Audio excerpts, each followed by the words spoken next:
will bounce. Britain left with a social black hole and a financial one. £22 billion this year alone. Concealed not just from us, not just from you and working people, but even from the Office of Budget Responsibility, the watchdog that is there precisely to protect working people. Now, no one in this room wants to hear such a gloomy forecast. I get that. I don't want to be saying it either. It's not how any government would want to begin its work. Yet, given what happened with Liz Truss, given that, unlike 14 years ago, borrowing costs are high and the risk of inflation is real, I owe working people the respect of economic stability, a responsibility not to be reckless with their money. That is the mandate we have won. And we will deliver this by fixing the foundations of our country, taking those first steps towards the long-term change that we need. That is how this government will return wealth creation to Britain, to the service of working people. Because, Congress, make no mistake, that is the opportunity here. This is not a project that will be content to achieve a good few Labour things and leave the broader economic settlement untouched. No, the crisis we've inherited means we must go deep into the marrow of our institutions, rewrite the rules of our economy, fix the foundations so we can build a new home.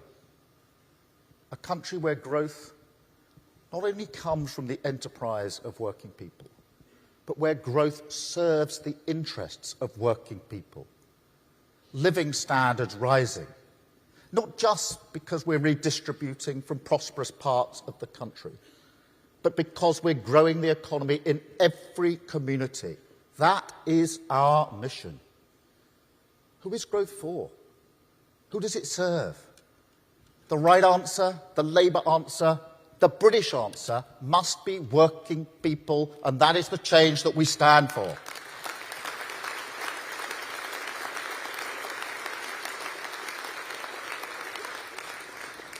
But there's nothing new in this. It's the purpose of the Labour Party now and always. And throughout this government, no matter the storm, the service of working people will be our anchor, our still point in a turning world, the people we hold in our mind's eye as we face up to the daunting challenge of our inheritance and secure our mission on growth. That's why we've already reformed the remit of the Low Pay Commission to take account of the cost of living and deliver a real living wage.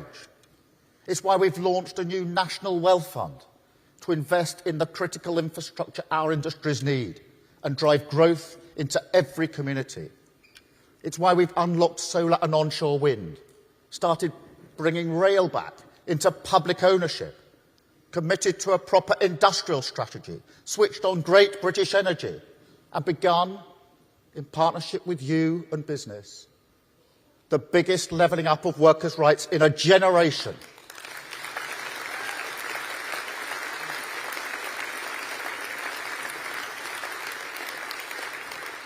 And let's be really clear about why we need this New Deal. It's because this government is committed to driving up living standards, improving productivity, and working in partnership with workers.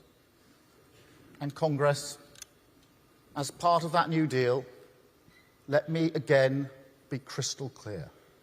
We will repeal the 2016 Trade Union Act, get rid of minimum service level legislation, end the cheap and vindictive attacks on this movement, and turn the page on politics as 90 points once and for all.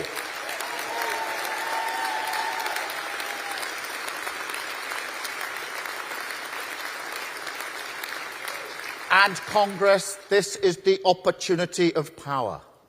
It was hard won and hard fought for. I want to thank the General Secretary for his role in that. Paul has always been a campaigner, a force of nature. And across the movement, there are people without whom we could not have done this. Too many to thank here, but they know who they are. Because election victories don't fall from the sky, certainly not for the Labour Party. But as well as your support, we also had to change. This election would not have been won if we had not changed. We have the chance now to repair our public services because we changed the Labour Party. We have the chance to make work pay because we changed the Labour Party. We have the chance to deliver for working people, young people, vulnerable people, the poorest in our society because we changed the Labour Party. So when I say country first, party second, that isn't a slogan. It's the guiding principle of everything this government will do. We ran as a changed Labour Party and we will govern as a changed Labour Party.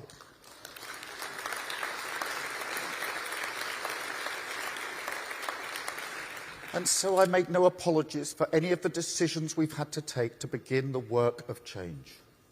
And no apologies to those still stuck in the 1980s who believe that unions and business can only stand at odds, leaving working people stuck in the middle, who cannot see that this country needs a new path on growth. People who describe policies that give working people more security, more protection, more power and dignity at work, or even the fundamentals of industrial strategy, which is common across the world, as anti-growth. Let me tell you what is anti-growth. An economy where real wages stagnated for 15 years. That's anti-growth. An economy where productivity keeps on flatlining. That's anti-growth. An economy where the state of our public services prevents people going to work because they're ill. That's anti-growth. And so I won't take lectures from the Tories or others who complain every time this government tries to undo the damage that they have done, clinging desperately to the failed model of the past. And nor will I take seriously the complaints of people who had their time, faced with the same difficult problems, chose to run away from the responsibility of fixing them. A party that allowed the politics of easy answers and distraction to become their comfort zone, rather than face the responsibility and reality of government. That has changed. Let me tell you, I see the nurses, the teaching assistants, the carers who can't afford to get their boiler fixed or buy their kids a new school uniform. I see them. I see the public sector demoralised, burnt out in some places, gripped by a recruitment and retention crisis that holds back your ability to do what we all believe in, the service of working people. I see all that. And so I can guarantee this is not and never will be a government that will sit around the table with you and tell you that black is white.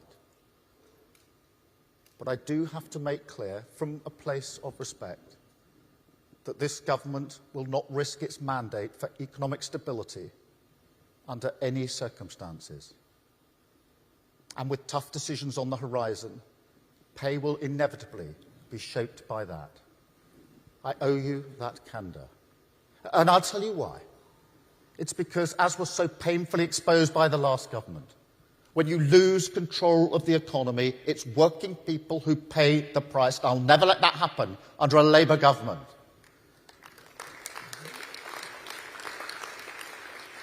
And that's why I call now, as before the election, for the politics of partnership, with us in government, with business, and most importantly of all, with working people. Now that sounds very straightforward and attractive, but I'll tell you this, it's much more difficult. Alongside collaboration, it also requires compromise. It demands that we work through our disagreements and with those who have a different perspective. Partnership is a more difficult way of doing politics. I don't deny that. I know there's a clarity in the old ways, the zero-sum ways, business versus worker, management versus union, public versus private, pick your side, to the victor the spoils. Nonetheless, I say to everyone now, and I think many of you already know this, that kind of politics is not what the British people want. When I say to them that our policies will be pro-business and pro-worker, they don't look at me as if I'm deluded. No, they see that as the most ordinary, sensible thing in the world. I know there will always be disputes. Of course there will. But in all seriousness, there is a mood of change in the business world, a growing understanding of the importance of good work and the shared self-interest that comes from treating the workforce with respect and dignity, the productivity gain of fairness. And Congress, that is an opportunity to be grasped. Business leaders are not knocking on my door saying they want to rip up employee rights. They don't tell me the problems they face will be solved by coming for the trade unions. They want fair taxes, high skills, and the long-term ability to invest. And that chimes precisely with what trade unions up and down the country tell me they also want. Working people want good companies to make profits, attract investment, and create good jobs. And Congress, in a way, that is why the Tory argument on trade unions no longer finds the same audience. The British people are not interested in those tired old tropes. This isn't the 1980s. The mood is for partnership, and not just on pay, on everything, to turn around our NHS, give our children the start in life that they deserve, make our public services fit for the future, unlock the potential of our clean energy. We have to treat this as an opportunity to come together. We're in power now. This is our chance, Congress. Common cause of national renewal. And so as we rewrite those rules of our economy, as we drag this country back to the service of working people, this is a chance that must be taken. Because rule whoever is in power. So it's time to turn the page. Business and unions, the private and public sector, united by a common cause to rebuild our public services and grow our economy in a new way. Higher growth, higher wages, higher productivity, the shared purpose of partnership, the path through the mess the Tories made, and onwards to national renewal. That is the road we are on, Congress, and we won't turn away from it. We will keep to the course of change, reject the snake oil of the easy answer, fix the foundations of our economy and build a new Britain, more secure, more prosperous, more dynamic and fairer. Wealth created in every community, a country renewed and returned, calmly but with confidence, to the service of working people. Thank you, Congress. Thank you.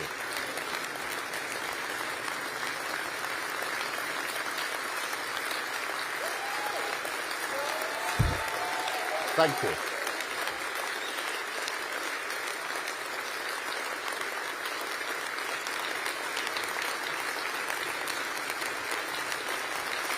Thank you, Congress.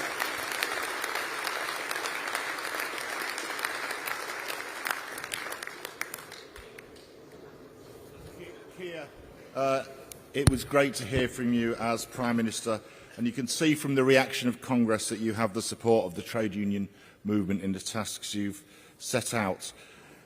Congress, as I indicated earlier, the Prime Minister has agreed to take questions, and we will be taking questions in batches of 3, and I invite Paul Novak to introduce our first questions. Thanks, President, and thanks to the Prime Minister, not only for his address, but agreeing to take questions as well. We are going to take 6 questions from the conference floor, and I'll take those questions in batches of 3. So our first question from this side of the room comes from Julia, a social care worker from the North West and a member of Unison. Julia. Thank you. Thank you, President. Thank you, Congress. Thank you, Prime Minister. Welcome to our town. Thank you. This is the first question of the day. Unison is usually supportive for Labour commitment to National Care Service and fair pay agreement for care workers. Social care has suffered terribly for the past 14 years under the Tory. And tackling it, the crisis begins with the workforce. We know very well that far-reaching reform cannot happen overnight. But can the Prime Minister reassess Labour long-term commitment to a national care service and getting a fair agreement up and running a bit quicker? Because care worker and support worker, they are suffering up and down the country, including in this room. Thank you. Thank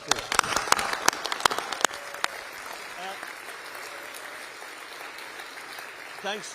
Thanks, Julia. Our second question is from David, who's a United Executive Council member who works in the health sector. David. Thank you, Congress. Thank you, Mr. President. Prime Minister, it's great to be here.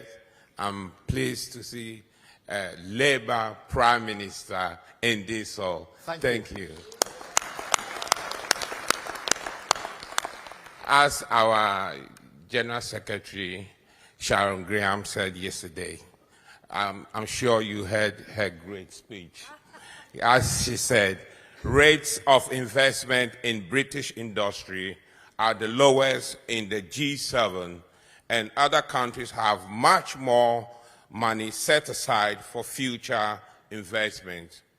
If we don't start investing much more in industry now, how can we ensure Britain gets the good quality jobs we need workers to transition into, and especially our green jobs and the steel works that we all want? Thank you very much, Prime Minister.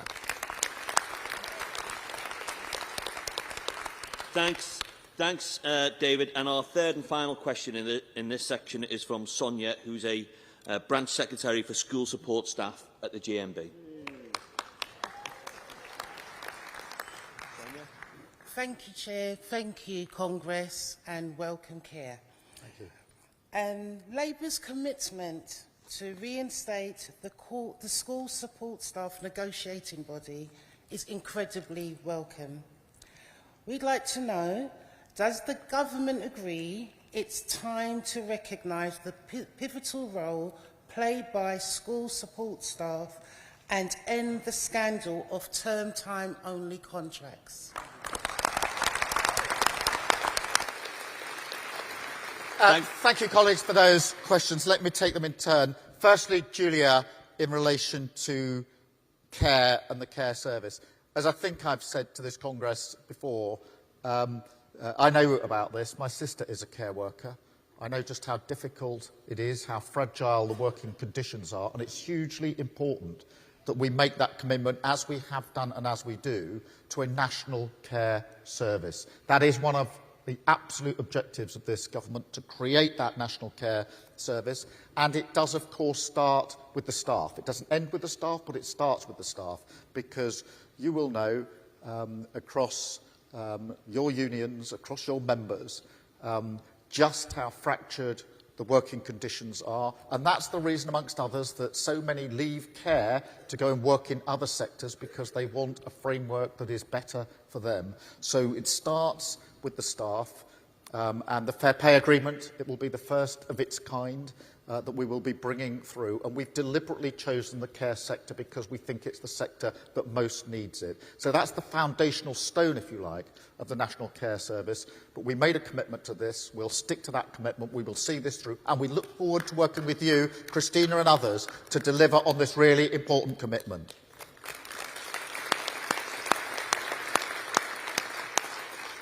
David, on investment, you hit the nail on the head in one of the major failings of the last 14 years, which is we haven't had enough investment into this country, to our economy, to the businesses in which your members work, and this matters hugely.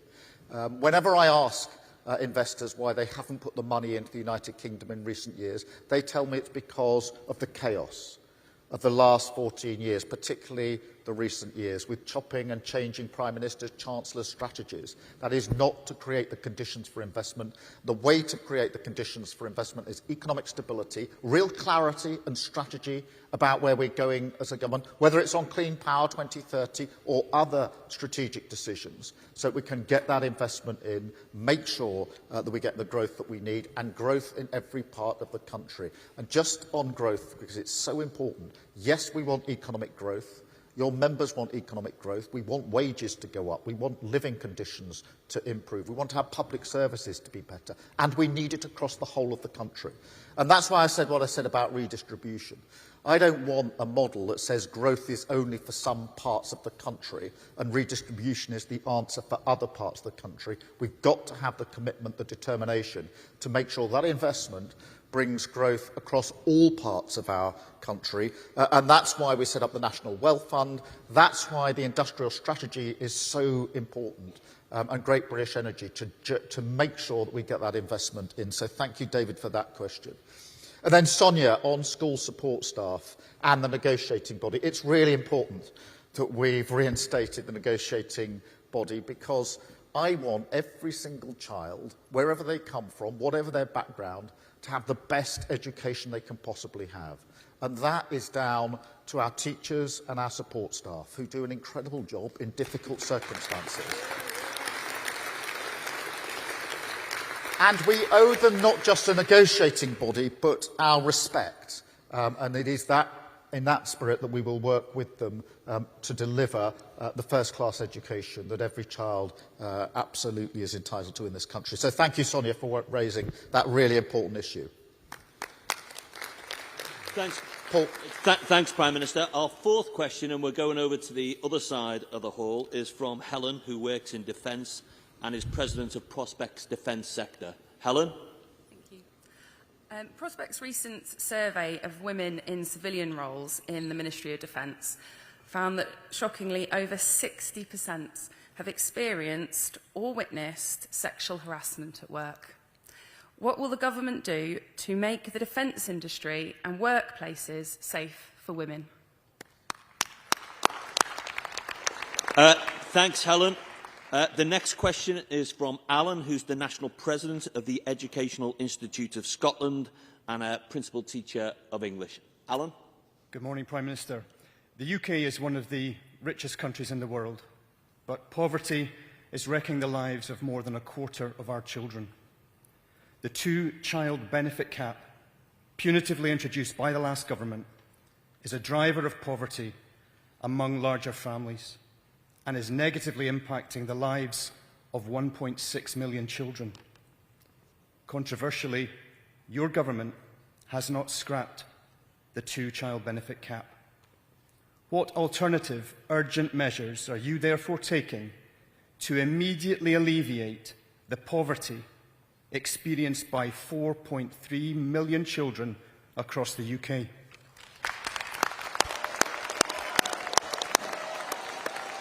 Oh, okay. Thanks, Alan. And our sixth and final question is from Jane, who's a retail worker from North Wales and who's also President of Usdaw. Thanks Jane. for that, Paul. Morning, Prime Minister. I work in retail, and increasing levels of violence, threats and abuse are a massive concern for me and for my colleagues. Labour's welcome commitment to introduce a specific offence of assault on a retail worker will send out a clear message that this government takes retail crime seriously. What more will your government do to help us feel safe at work? Thank you very much, colleagues. Helen, let me start with the question of sexual harassment, because that figure of 60% is shocking, I think, for any of us to hear. And it's not just in defence, it will be across all other sectors in the public and private. Sexual harassment at work is never, ever acceptable, and we have to take measures to grapple with it. And that's why I'm really pleased that in the New Deal legislation there will be stronger protection in relation to sexual harassment. That's much needed and can't come quick enough, so far as I'm concerned. I think we have to have a wider mission here as well, because whether it's in the workplace or elsewhere, sexual harassment, violence against women and girls is unacceptable in all its forms and all its places. And that's why within the missions that we've set out for government, I've made violence against women and girls central to that, because I'm determined that we, together with you and others, will fight this. It's been talked about for far too long. It's time now for action. I'm really pleased that now we're in power, we can actually act rather than talk about this. So thank you very much for raising that. Alan, thank you for raising the question of child poverty. It is a really important issue, as you know, as the whole of Congress knows, and it matters to this government. Obviously, we've had to take difficult decisions, given the economic circumstances we're in, for reasons that I have explained. But that does not diminish, to answer your question directly, our absolute determination in relation to child poverty. It's far too high. It is our responsibility to bring it down. We've already obviously set up a task force, but that has to get to the underlying causes as well. This isn't an issue that can be solved just by one adjustment in welfare, frankly. It's about housing, it's about education, it's about wages, it's about conditions in which people live, health, mental health. All of that has to be addressed, and we are determined to address it and are already addressing it, because just as the last Labour government brought child poverty right down, so will this government. We'll work with you and others and everybody in the room to make sure that we make good on that commitment, because it is so important to us, and we'll work with you on it. So thank you, Alan, for raising it. And Jane, on the question of offences against retail workers, I mean, this truly is shocking, and I know you've raised it a number of times. Osdor's obviously had a very important campaign on it. Paddy Lillis raises it with me pretty well every time we meet, and rightly so. And I went to Warrington, to the Iceland store there, to talk to the staff, and it was the first thing that they spoke to me about. I went to Swindon, to the Morrison's shop there, and we had an extended session, and the number one issue for them was the abuse that they were coming under. Sometimes in relation to shoplifting, which is prevalent, as you know, but also more generally.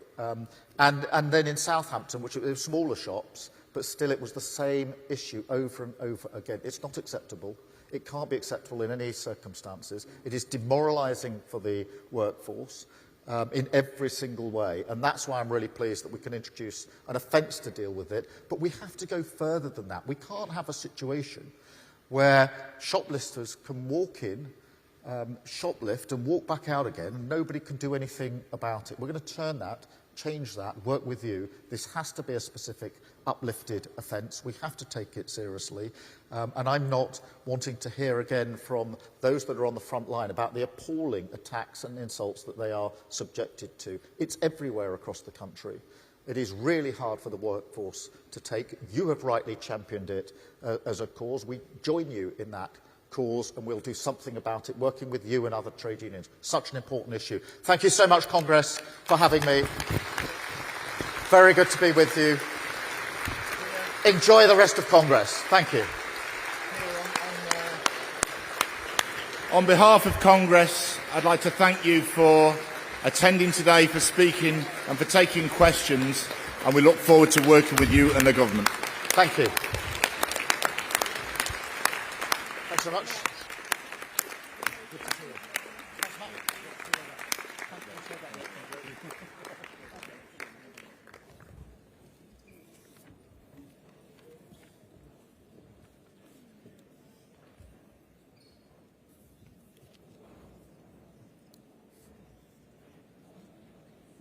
Me now. Okay. There's a big rush of photographers to that side of the room.